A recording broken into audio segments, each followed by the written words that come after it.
Hello, my name is Miranda Magee and I am the author of the book The Great Space Race. The Great Space Race is the first book of a series of books which is created by our company called A Fable. So at A Fable, for those of you who'd like to know a little bit more about what we do, at A Fable we create books with the centre and the heart of the book being a specific social skill. So my background is I'm a trained actress. I've been working in and out of film and theatre for many, many years, but I've also been teaching children social skills. So in and around my acting work, I've been coming into schools doing workshops on anti-bullying workshops on various topics to do with the curriculum. So that's my background. I also teach children on a regular basis working for a company called Perform, and we teach children social skills through singing, dancing and acting games and exercises.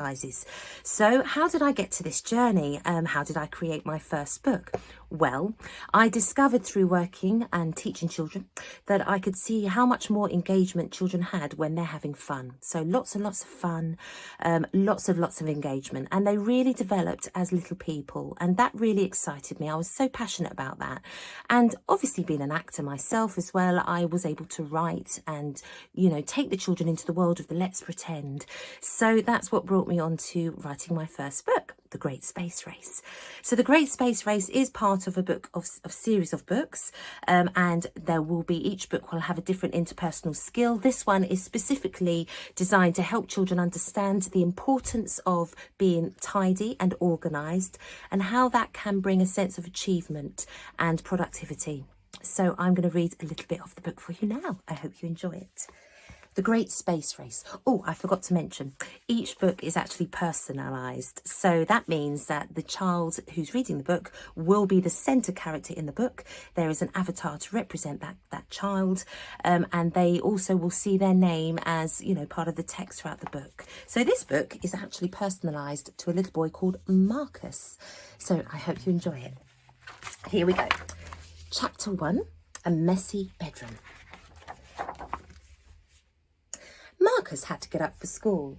He liked school, but he decided that he wanted to have more fun. He climbed out of bed. He went downstairs and into the kitchen to see his mummy buttering toast. "Morning," she says, as she handed Marcus some toast. "Morning, mummy," he replied, munching on his toast. His mummy looked at him and she said, "Have you tidied your room? You know, these things are important if you want to be a good boy, and only good things happen to good children." While he listened to his mummy, he remembered how he wanted to have more fun. Well, perhaps if he was a good boy and tidied his room, then maybe this would happen. He finished his toast and went upstairs to his bedroom. It was a mess. The bed was unmade, his toys were out of the toy box and covering the bedroom floor, and his clothes were hanging out of the drawers. He let out a sigh. Right, something good will happen if I'm a good boy. Well, tidying my room will make me a good boy. He set upon the task of picking up his toys and putting them in the toy box. He then picked up his clothes and folded them as best he could and placed them back in the drawers. He picked up a sock from the floor and sniffed it. "Ooh-wee, that's stinky," he said to himself as he tossed it into the washing basket. He pulled up the duvet and shook the pillows on the bed. "Phew-wee," he said, puffing and panting. He stood back and looked at his bedroom after he had finished tidying it. "Wow, look how amazing my room looks. I can see where everything is instead of it being one big jumbled mess." Just then, there was a loud bang.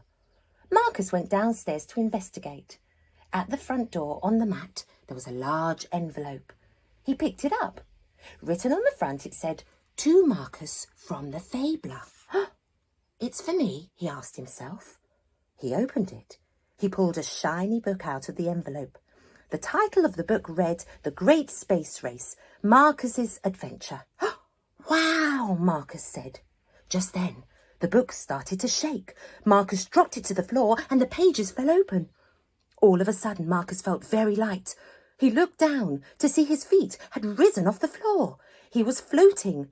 A bright light shone out of the book and covered his entire body.